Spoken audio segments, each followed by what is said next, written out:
Hello guys, you are welcome in my channel golden future 078 में। आज आपको मैं कुछ मोटिवेशनल शायरी के साथ आपकी एक्टिव पैसिव की शुरुआत करता हूँ। तो आइए फिर स्टार्ट करते हैं कि मंजिल जो मिल जाए तो दरिया तलाश कर। मंजिल जो मिल जाए तो दरिया तलाश कर, और दरिया मिल जाए तो समंदर तलाश कर।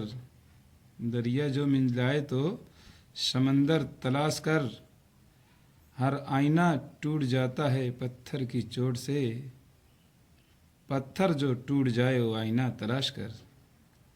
तो कहने का मतलब है फ्रेंड्स कि इस शायरी के माध्यम से मैं आपको ये संदेश देना चाहता हूँ कि जब तक आप लगन से नहीं लगते हैं, जब तक आप लगन से नहीं लगते हैं तब तक आप अपनी मंजिल को नहीं पा सकते।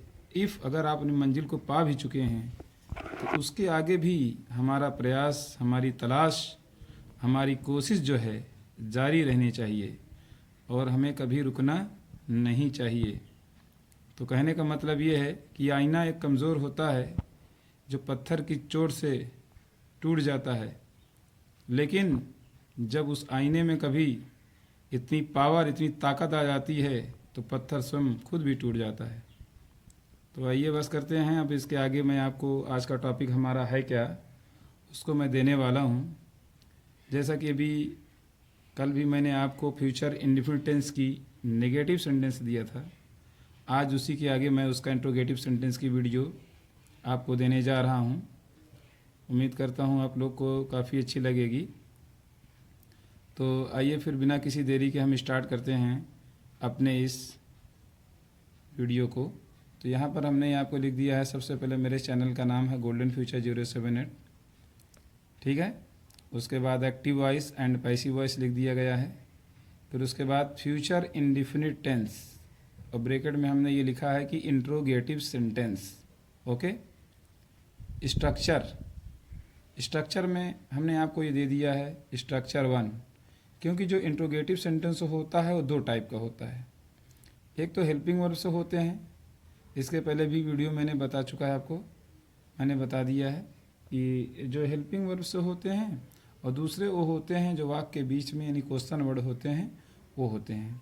तो आइए सबसे पहले हम हेल्पिंग वर्ब लेके स्टार्ट करते हैं जिसका आंसर यस या नो में दिया जाता है। ओके। तो आइए फिर बिना किसी देरी की स्टार्ट करते हैं। यहाँ पर आया है विल या शैल, ठीक है। विल या शैल, विल या शैल के बारे में मैंने काफ़ी बात कर दिया है कि आई भी रहेगा, जैसे आई और भी रहेगा तो इसके साथ शैल लगेगा। बाकी जितने भी रहेंगे, चाहे वो सिंगुलर हो या प्लूरल हो, कोई भी हो, सभी के साथ विल लगेगा। फिर उसके बाद ऑब्जेक्ट होगा, फिर उसके बाद बी होगा, V3 मतलब वर्ब की थर्ड फॉर्म होगी, फिर बाई प्लस सब्जेक्ट, लास्ट में क्वेश्चन मार्क बहुत ज़रूरी है, इसलिए इंट्रोगेटिव सेंटेंस है ना, तो क्वेश्चन मार्क होना बहुत ज़रूरी है। ओके। फिर आइए फिर बिना किसी देरी की स्टार्ट करते हैं। एक्टिव नंबर 1 हमारी क्या है, ठीक। तो एक्टिव नंबर 1 में हमने आपको ये दिया है will he sell his old car, क्या वह अपनी पुरानी कार बेचेगा। तो पैसे में लिखा है हमने कि क्योंकि हमारा ऑब्जेक्ट जो है हिज ओल्ड कार पूरा होगा, ये क्या लिखा है हिज ओल्ड कार, ये हिज ओल्ड कार। तो हिज ओल्ड कार को हम क्या करेंगे, सब्जेक्ट बनाएंगे इस ऑब्जेक्ट को, लेकिन सेंटेंस इंट्रोगेटिव है तो इससे पहले हमको विल लगाना होगा।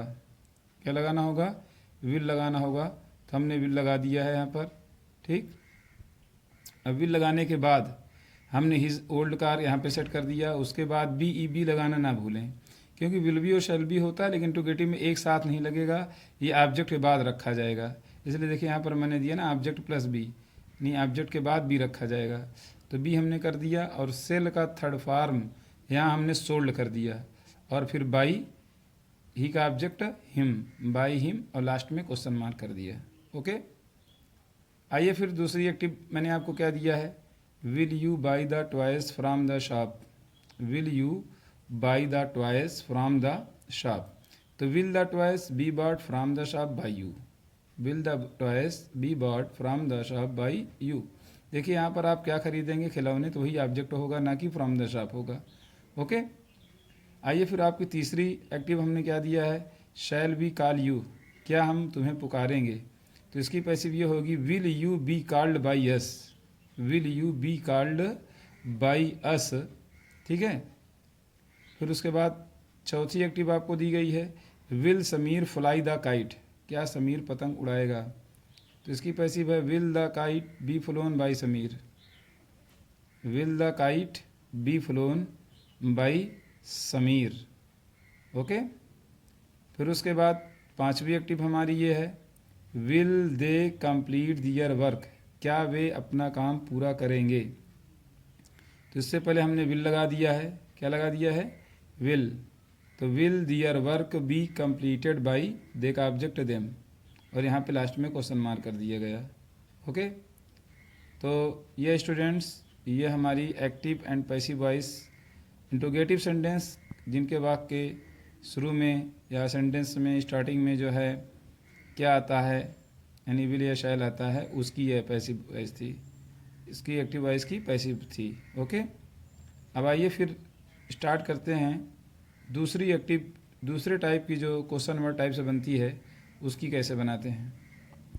तो यहाँ पर हमने स्ट्रक्चर 2 लिखा है, स्ट्रक्चर 2 यानी दूसरी स्ट्रक्चर हमने आपको दिया है क्यू वर्ड मतलब क्वेश्चन वर्ड, क्यू वर्ड मतलब क्वेश्चन वर्ड, यानी क्वेश्चन वर्ड में जितना भी आएगा, क्वेश्चन वर्ड में जितना भी आएगा, यानी जितने भी क्वेश्चन WH टाइप के होते हैं, ठीक है, वो सब इसी क्वेश्चन वर्ड में आ जाते हैं। फिर उसके बाद विल या शैल लगाएंगे, विल या शैल लगाएंगे, फिर उसके बाद ऑब्जेक्ट लगाएंगे, क्या लगाएंगे, ऑब्जेक्ट, ऑब्जेक्ट के बाद बी के बाद V3 यानी वर्ब की थर्ड फॉर्म, फिर उसके बाद बाई रखेंगे, बाई के बाद सब्जेक्ट, लास्ट में क्वेश्चन मार्क लगा देंगे। ये स्ट्रक्चर हमें लर्न होना चाहिए। अगर ये स्ट्रक्चर हमें स्टेप बाय स्टेप पता है तो पैसिव वॉइस बनाने में आपको ज़रा भी परेशानी नहीं होगी, बड़ी आसानी से पैसिव वॉइस बन जाती है। और एक अगर आप समझ लेते हैं तो लगभग हर एक की जो है पैसिव इसी तरह से बनती है, हेल्पिंग वर्ब का थोड़ा डिफरेंस होता है बस। ठीक है, तो आइए फिर हम स्टार्ट करते हैं उस क्वेश्चन वर्ड की एक्टिव को। तो एक्टिव हमने दिया है आपको why will he read a book, why will he read a book. तो यहाँ पे देखिए क्वेश्चन वर्ड जो होगा, जो भी क्वेश्चन वर्ड होगा वो सीधा यहाँ पे उतर आएगा, यानी उसको हम यहाँ लिख देंगे, क्वेश्चन वर्ड लिख देंगे, ठीक, सामने सामने आ जाएगा।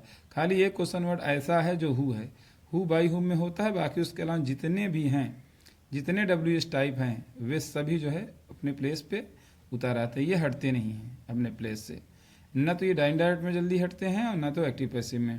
ये बहुत ही कह लीजिए जिद्दी टाइप के होते हैं, स्वभाव मतलब बहुत ही स्वभाव इनका मजबूत है, बहुत ही पावरफुल है, ये हटते नहीं जल्दी, जहाँ भी आ जाएंगे हटेंगे नहीं, अड्डा जमा लेते हैं अपना। ओके, तो चलिए ठीक है, यहाँ हमने वाई कर दिया, और वाई लिखने के बाद विल लगा दिया हमने, और उसके बाद ये बुक लिख दिया बी, और रीड का थर्ड फॉर्म रेड हो गया, और ही का ऑब्जेक्ट बाय हिम हमने कर दिया, और यहाँ पे क्वेश्चन मार्क लगा दिया, तो हमारी ये पैसिव वॉइस कंप्लीट हो जाती है, why will a book be read by him.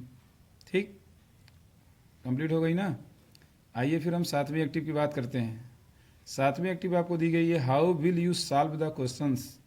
तो जो क्वेश्चन वर्ड हाउ था हमने उसको लिख दिया, फिर उसके बाद ऑब्जेक्ट हमारा द क्वेश्चन था, तो उससे पहले हमने विल लगा दिया, यानी क्वेश्चन वर्ड और ऑब्जेक्ट के बीच में विल लगेगा। उसके बाद द क्वेश्चन लिख दिया, उसके बाद बी लगाना ना भूलें, उसके बाद सॉल्व का थर्ड फॉर्म सॉल्व कर दिया गया, और यू का ऑब्जेक्ट बाय यू लिख दिया गया।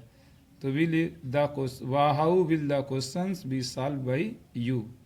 फिर उसके बाद आठवीं एक्टिव, आठवीं एक्टिव हमने आपको क्या दिया है, Y shell I tell a लाई, ना मैं झूठ क्यों बोलूँगा।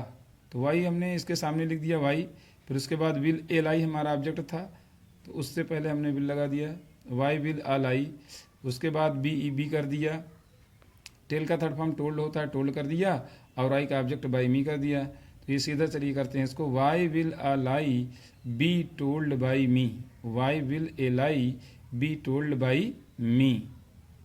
फिर उसके बाद नौवीं एक्टिव, नौवीं एक्टिव हमने आपको ये दिया है कि when will you complete your work, when will you complete your work, तुम अपना काम कब पूरा करोगे। तो ये जो क्वेश्चन वर्ड व्हेन है हमने इसको यहाँ पे लिख दिया, ठीक है, यहाँ पर हमने उतार दिया। व्हेन लिखने के बाद फिर विल लगा दिया।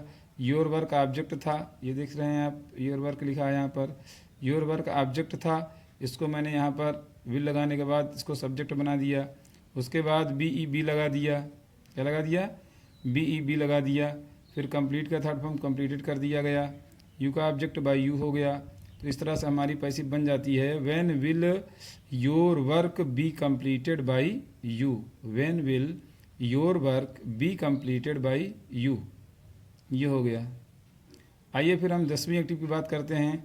वो 10 नंबर की एक्टिव हमने आपको क्या दिया है, जो कि हु से दी गई है, यहाँ पर लिखा हुआ है। और हु वाली पैसिव बहुत ही इंपॉर्टेंट होती है, ये अधिकतर मोस्टली एग्ज़ाम में पूछी जाती है, क्योंकि ये थोड़ा इसका रूल हटके है, क्योंकि हु जो होता है बाई हु में तुरंत बदल जाता है, ये अपने जगह पे सेम नहीं रह पाता है।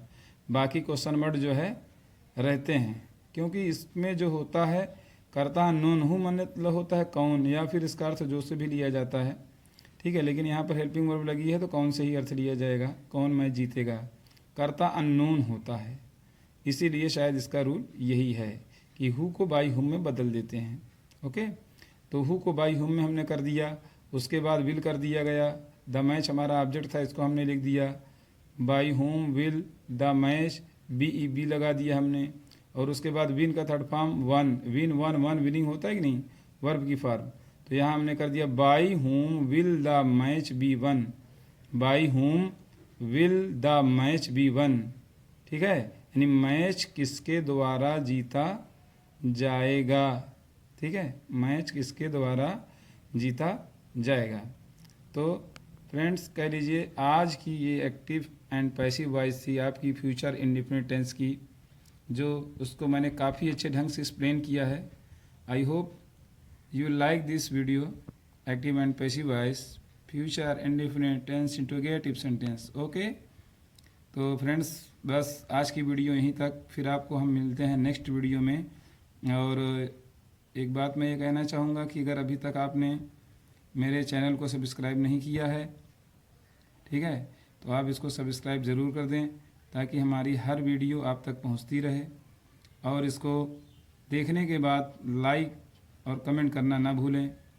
अगर आपका कमेंट हमारे पास तक आएगा तो हमें पता चलेगा कि आप हमारी वीडियो देख रहे हैं, और हमें भी एक प्राउड होगा आप पर, और आपको भी प्राउड होगा हमारे ऊपर कि सर हमारे लिए कितनी मेहनत करके अच्छी से अच्छी वीडियो हमारे तक बिना किसी फ़ीस के, बिना किसी चार्ज के हमारे तक पहुंचाते हैं। तो कह लीजिए एक सामाजिक सेवा कर रहा हूं आपके लिए। मुझे इसके बदले में अगर कुछ मिलेगा तो वही सब्सक्राइब और लाइक कमेंट, यही कुछ है। तो आप ये देना ना भूलें, ठीक है। बस इसी के साथ फ्रेंड थैंक्स, फिर मिलते हैं आपको नेक्स्ट वीडियो में। ओके।